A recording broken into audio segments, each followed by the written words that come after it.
তো নবী সাল্লাল্লাহু আলাইহি সাল্লাম বললেন, তুমি যেখানে থাকো না কেন তোমার সাথে আল্লাহ আছে, এটা মেনে রাখো।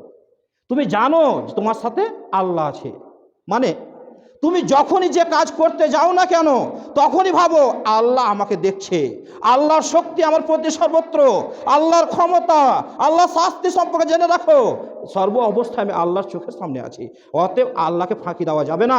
যখনই তুমি এই কাজটা করতে পারবে তখনই তোমার দ্বারা আর কোনো অপরাধ গুনাহগার আর হবে না। আত্মার পবিত্রতা, আমরা পবিত্রতা বুঝি যেমন জামা কাপড় ময়লা হয়ে গেলে পরিষ্কার করতে, এটা আমরা জানি। অনুরূপ আমাদের শরীরে যদি নাপাক লেগে যায় সেটাও পরিষ্কার করতে হয়, এটাও আমরা জানি।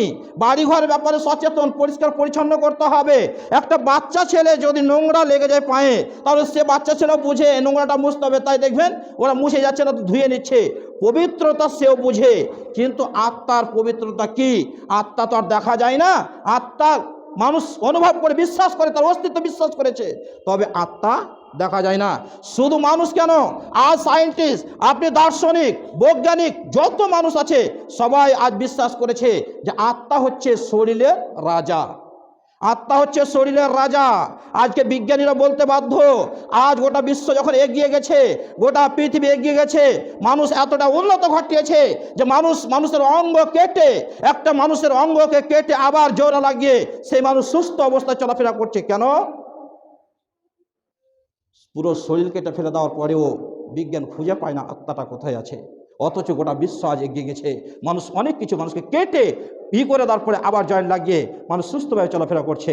কারণ ওই বিজ্ঞানীরা বুঝে গেছে যে এর মধ্যে সবচেয়ে যেটা রাজা সেটা হচ্ছে আত্মা, রূহ। এই রূহকে পবিত্র করতে হবে। এই রূহের পবিত্রতা কি? এই রূহের পবিত্রতা হচ্ছে, এক নম্বর হচ্ছে তাওহীদ, আল্লাহর একত্ববাদ। শিরক থেকে মুক্ত হতে হবে, কুফর থেকে মুক্ত হতে হবে, গুনাহ থেকে মুক্ত হতে হবে। এটাই হচ্ছে আত্মার পবিত্রতা। যে যত বেশি গুনাহ করবে, যে যত বেশি শিরক করবে, যে যত বেশি কুফরি করবে, যে যত বেশি মুনাফিকি করবে, তার আত্মা তত অপবিত্র হবে, অত কলুষিত হবে, অত ঢেকে যাবে। এই আত্মা আস্তে আস্তে আস্তে আস্তে আস্তে আস্তে আত্মা যখন শেষ হয়ে যাবে তখন অটোমেটিক মানুষ ফাঁসি দেয় না, বিষ খায় না। একটা কথা মনে রাখবেন, আমি এটা আমার গবেষণায় বলছি, জানি না কতটা সত্য মিথ্যা, আল্লাহু আলাম, তবে এটা আমার গবেষণার কথা বলছি। আজ পর্যন্ত কোনোদিন শুনেছেন যে কোনো আলেম ফাঁসি দিয়ে মারা গেছে? কোনোদিন শুনেছেন যে কোনো আলেম বিষ খেয়ে মরে গেছে? কোনো আলেম নিজে মনে আত্মহত্যা করেছে? কোনোদিন শুনেছেন? শুনেননি। তবে ডাক্তার ফাঁসি দিয়ে মারা গেছে, মাস্টার আত্মহত্যা করে দিয়েছে। কেন? ব্যবধান এখানে দুটো কথা বলি, যেহেতু সময় শেষ হয়ে গেছে, যে আমি শেষ করে দিচ্ছি, তারপরে আগামীতে ইনশাআল্লাহ এটা আলোচনা হবে।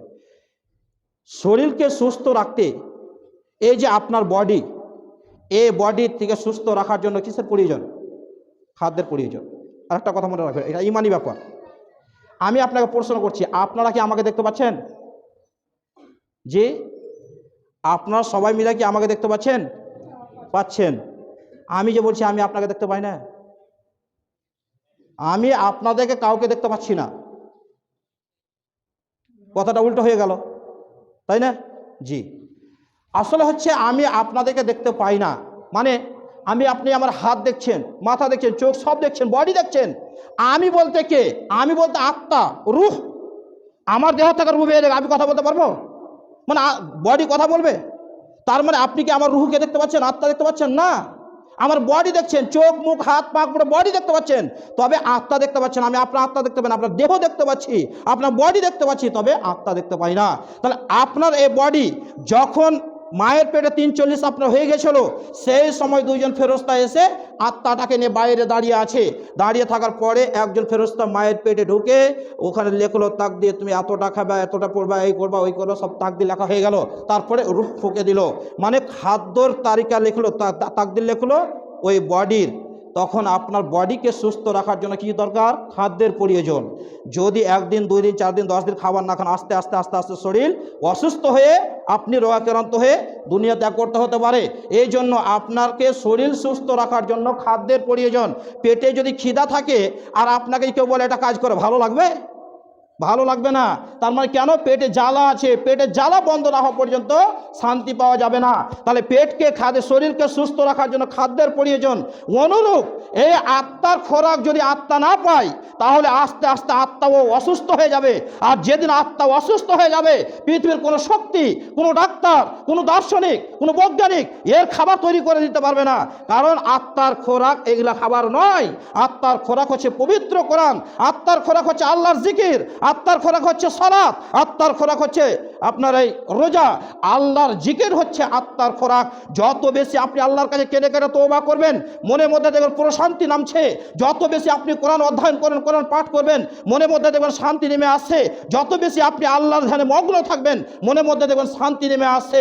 শান্তি আর শান্তি। এই জন্য আল্লাহ সুবহানাহু ওয়া তাআলা পবিত্র কোরআনে কথা বলে তুলে ধরেছেন। এই জন্য আপনাদেরকে